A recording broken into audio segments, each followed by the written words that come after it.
Kiama kia Mathorovea nikio Institute of Surveyors ni mareganite na mogaruruku maria mendekithitio ni thirikari kamiti-ini ya migunda NLC maguthamia motungata mamwe kamiti-ini ino na kumacokia kuri ministry ya migunda. This is a Senate bill which is attempting to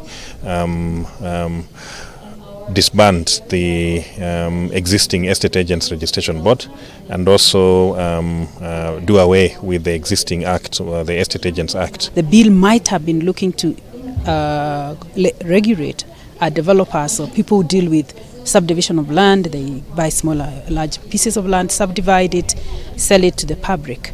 I think those people are usually undertaking, the people who run away with their money, with the common mwananchi's money. Mogaruruku MACIO ni hamwe na guthamia mamwe ma mahinya kuma kuri kamiti ya migunda NLC na kumathukira ministry ya migunda o undu umwe na kuongerera marihi ma motungata ruhonge-ini ruru kiama giki gikiuga ni mugaru na watho. We are saying as an institution that we have sufficient provisions within the current Estate Agents Act that would be useful to regulate the profession of estate agents.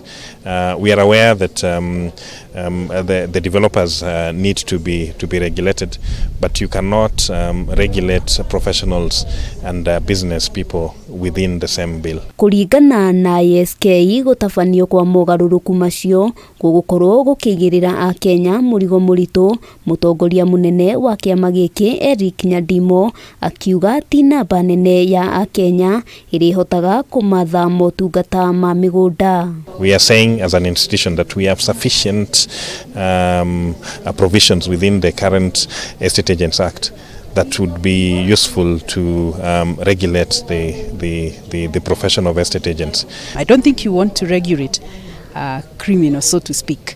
You want to have them face the force of the law and encourage them to do the right thing, because they want to invest. Yes, it is value addition they are doing, but I think we don't have to regulate them. Atongoria ya maritie hindi ya kigomano gia thiku igiri mwena wa Eldoret kaunti-ini ya Uasin Gishu makiranira guthie na mbere na kugacirithia maria maturigiceirie. Handu-ini ha Kameme TV ritwa riakwa ni Wambui wa Njuguna.